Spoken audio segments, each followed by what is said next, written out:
hashtag Hello November. We love that. Okay, here's some more November content. I'm still seeing skies. I love it. We had my October sky going. I'm not opposed to seeing more skies in November. Look at that foliage. So beautiful, Nobody's Rose. That's gorgeous. I love it. Okay, let's keep going and see what other fall content we've got. Art.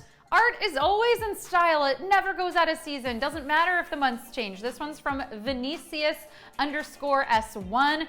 Always posting really cool art. So if you are a fan of visual artists, I highly recommend this account. Go check it out.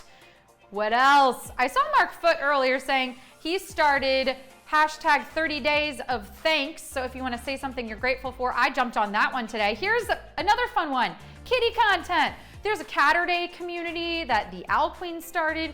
Also, I just love photos of furry animals in my feed at all times. So yeah, I don't know. And if you have any good ideas for November hashtags, put them in there. I want to find the hashtags just like I did for October. Keep showing them off here. Get everybody involved because again, this app, it's all about getting paid to post. It's all about creating that great original content. Plus, you can win money by playing trivia every single weeknight, which is coming up right now. So we got a $500 game coming up. Keep posting that awesome original content. I want to keep showing it off, and we're going to be showing off all kinds of features that are on display all week long. So don't miss the pre-show. You'll get an answer to question 8 every single night and an opportunity to hang out with all of us and learn more about display and see people's content. All right, folks, that does it for now. We'll be back in a couple of minutes with trivia.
Hello, everyone. Can we believe it's November? I didn't mention it yesterday because I was in denial, but holy moly, we are in the 11th month of 2021. How did this happen? Do you still have New Year's resolutions to complete? I certainly do.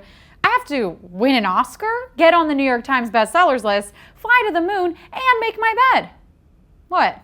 The last one's been on there since I was in grade school. It just hasn't happened for me yet. I really, really do want to make my bed, but it just seems so pointless. I'm just going to mess it up again in 10 hours. So, why bother?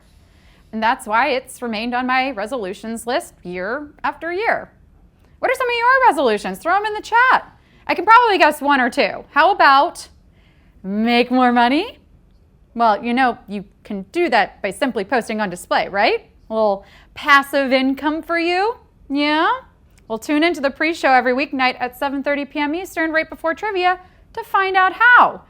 And I'm just going to guess that winning display trivia is another resolution. So here's how to do that. Be really smart. Oh yeah, and answer all 10 questions correctly. And have a completed display profile. That's it. Do all that and you win a piece of that $500 jackpot. You dig? Cool. Because it's time for display trivia.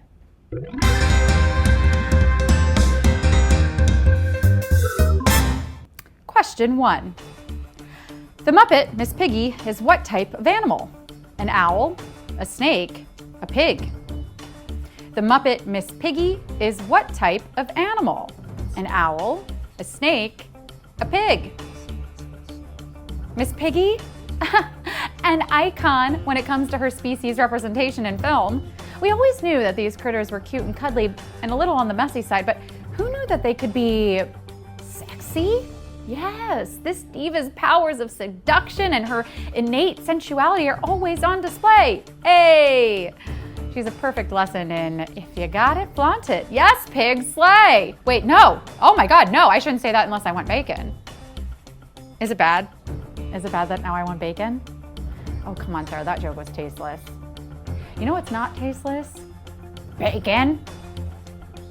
Okay, as far as Muppets go, Miss Piggy is doing the most. But I hear easy does it? Question 2. Complete the name of this popular paper and pencil game. Tic-tac-toe, tic-tac-toe, tic-tac-toe. Which spelling is the correct one of this popular paper and pencil game? Tic-tac-toe. Is it 1, 2, or 3? 3 in a row is how you win this game. Unfortunately, those rules do not apply to other popular amusements. In baseball, 3 strikes means you're out. And 2's a party, but 3? Well, that's a dang crowd. Also, not a lot of people remember this, but some people play in Monopoly that if you roll doubles 3 times, you go straight to jail. No pass and go, no collecting $200 roonies, capiche? But you know what else they say about 3? 3rd time's the charm. And if you picked toe, T-O-E, you're gonna wanna bring whatever good luck charms or smarts you're using into question 3. Which type of music would you most closely associate with platform boots and bell-bottoms? Jazz, disco, rockabilly? Which type of music would you most closely associate with platform boots and bell-bottoms? Jazz, disco, rockabilly? And of course, just like everything else, these trends are coming back again in full swing. But swing? Like the style of music and dance? Not a lot of platform shoes there. You gotta have lightweight shoes for quick, nimble movements. You dig, Daddy-O? That's what all the cool cats over at the sock hop were saying. Just a little lingo I picked up. Speaking of which, I'm glad saddle shoes and poodle skirts haven't come back into fashion. Nothing says, gee, mister, I sure would like an ice cream soda. Quite like that look. Hey, wait, actually, I'm changing my mind. I would like 4 ice cream sodas to go, please. Bell-bottoms and platforms belong to disco. Now let's boogie, or should I boogie, into question 4. The book series by Carolyn Keene features what title character? The Boxcar Children, Nancy Drew, Amelia Bedelia. The book series by Carolyn Keene features what title characters? The Boxcar Children, Nancy Drew, Amelia Bedelia. Title character is definitely the top tier of what you can hope to accomplish as a character. Side character, I mean, that's okay. At least you have a name and aren't just tree number 2. Even main character, that's good. I mean, you affect the plot, you're in the driver's seat. But a title character, I mean, you are the star of your own universe, baby. You go, Glen Coco. Glen Coco is what we call a minor character, and that's not just a character who digs for coal. Minor character is one step above extra, and extras are the folks who hang in the background, which, hey, also an important part of the story. Truly, no small characters, unless you're watching A Bug's Life. Those ants are tiny.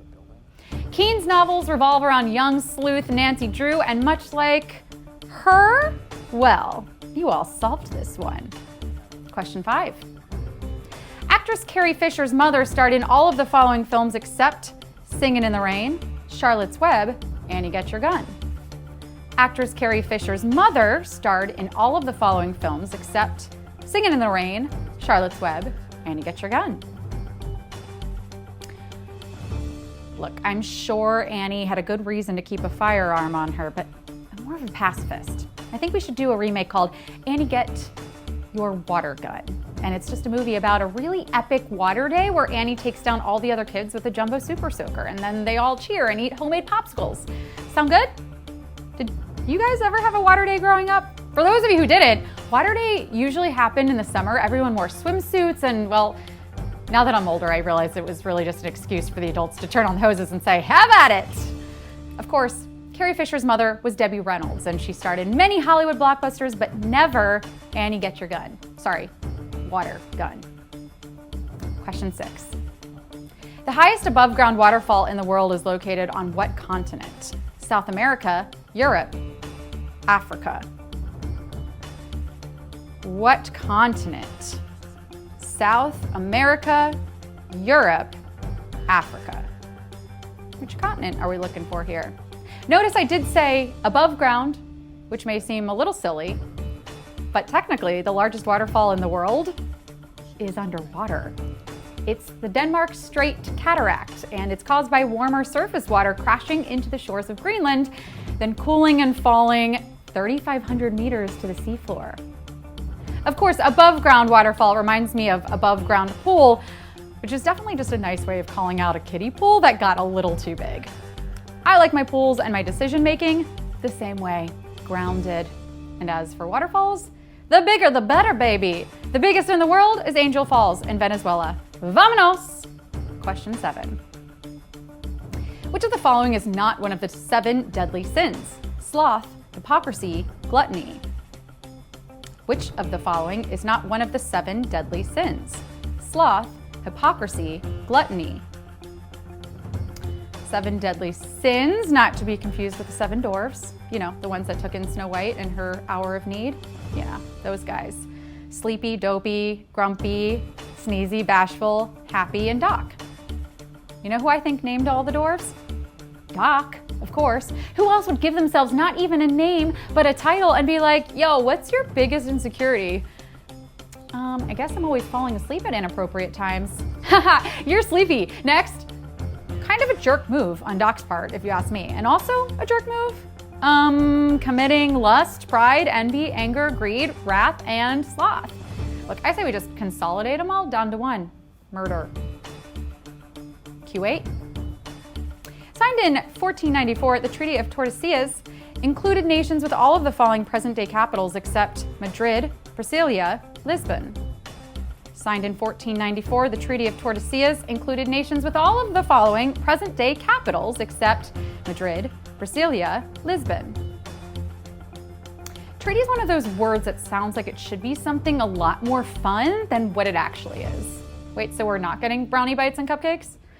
Oh, we're just here to end a war between 2 nations. But you said treaty.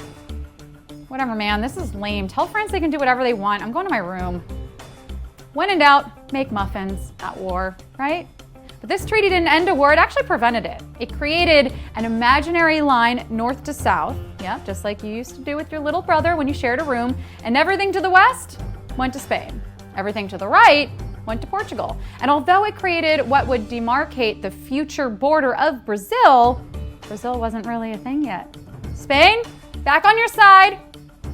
Question 9.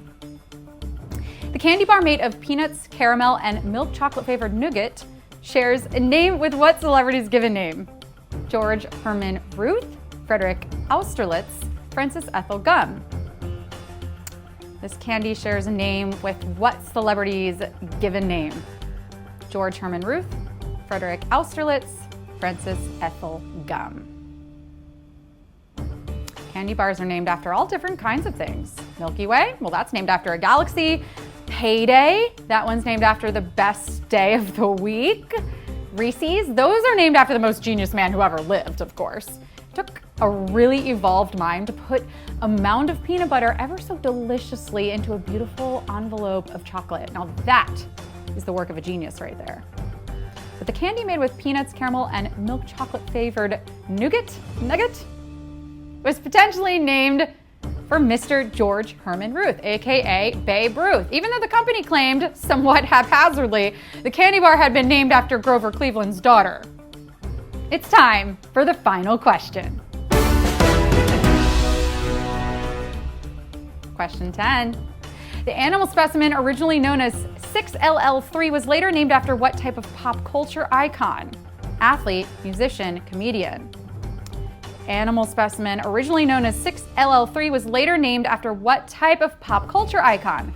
Athlete, musician, comedian. 6LL3 is actually what my parents wanted to name me when my cousin was born, and guess what her parents named her? Yup, 6LL3. This is why you never share the baby name ahead of time, because uncreative family is just gonna steal it and then you're out of luck. You can't have more than one of the same name in the family. Thanksgivings would be unbearable. Anyway, I'm happy that they settled on Sarah because, as I've said before, Sarah means princess. And 6LL3, well, that's a copycat name. Or should I say a copy sheep name? Because that was the name of Dolly, the sheep who was the first animal to be cloned, named for none other than music legend Dolly Parton. She's not the only legend in this game tonight. Look at all of you legends. You crushed the darn thing. Which names, I don't know, I'm gonna name something after each one of you. Maybe my beauty marks, I got a lot of them. Yeah, this one will be the Owl Queen, and this one's gonna be Jenny Girl, and this one on my shoulder, that'll be Mark Foot, and I don't know, this one will be China Thug, and this one will be Who Dat Nation. And you wanna know why those names come to mind? Because they have been tuning into my pre-show every single night at 7:30 p.m. Eastern. We hang out, we look at content together, we talk about display tips, and we give away trivia answers. So join me tomorrow. Maybe I'll make a beauty mark named after you. And make sure those profiles are set up so that you can claim your winnings, all right? Now see you then, everyone. Bye.